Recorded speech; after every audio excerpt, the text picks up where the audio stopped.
Police are working to answer questions this morning about what led to a Metro police officer to pull his gun and shoot an unarmed man.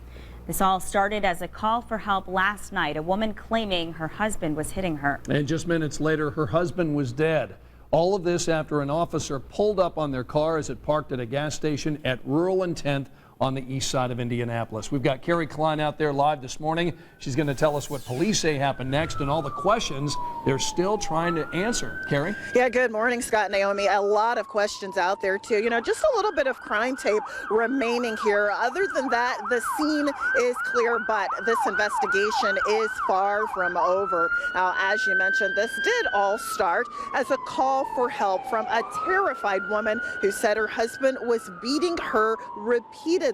She told 911 that she and her husband were pulling into this Marathon gas station in the area of 10th and Rural. Metro Police say there was a struggle once an officer arrived to help. There was a struggle between him and that man, and a shot was fired. That man did not survive. Now, police say they do not believe he had a weapon, and they promise transparency in their investigation.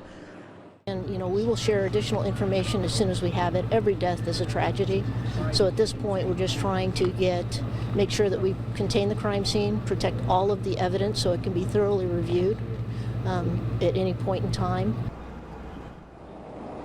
Now, the officer was taken to the hospital to be checked out for what police describe as injuries he suffered during that fight with the man. We are waiting for them still to identify both the officer and the man killed. Now, there is a surveillance system here at the gas station, so we're waiting to see what police discover from that. As for the officer, we're told he was not wearing a body camera. Police are still talking with witnesses. They're still gathering information. Coming up in our next half hour, you're going to hear from a person who says he saw the whole thing unfold as this turned from a violent situation to a deadly one. That's coming up. Scott? All right, Carrie, we know folks will have much more to say about that later on today. This is, again, the second deadly shooting involving an IMPD officer in less than a week.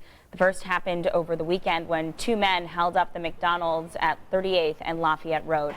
Police say Cameron Gover was killed after he raised his gun at an officer. Right now, the other suspect, Briscoe Jones, remains facing preliminary charges of robbery and felony murder.